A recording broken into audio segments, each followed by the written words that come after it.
so happy to be here tonight. Kung nakikita niyo lang yung nakikita ko, grabe.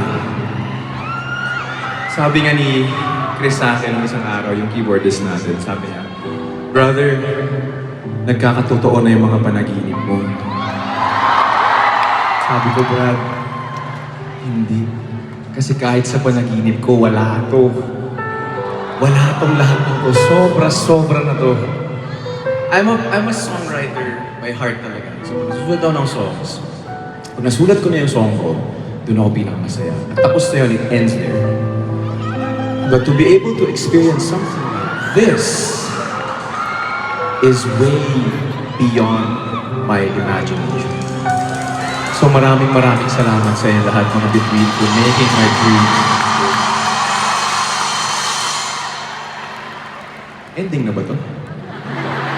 Patapos na yung speech ko. Gusto ko lang talaga mag-thank you sa inyo kasi sobrang thankful ako.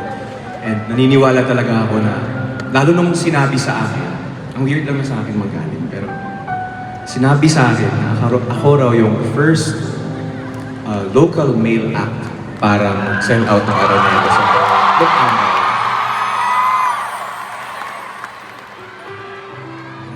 Wala talaga ako maisagot kundi si Lord ang lahat ng ito.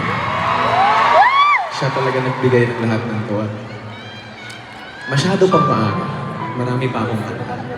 Kaya hindi mo na ako masyado magsasalita about that. But I just want to thank each and everyone. Very humbled. And paulit-ulit kong sinasabi sa mga kids ko that I really believe in God's perfect timing. Tayong lahat may kanya-kanyang timing kay Lord. I waited for 14 years to see this.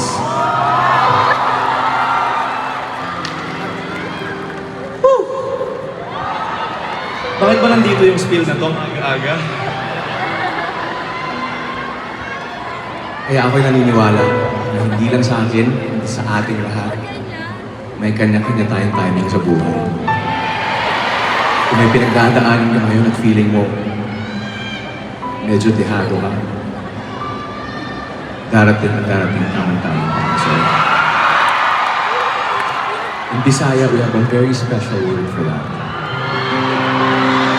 Bisaya, God's timing, we call it Puho.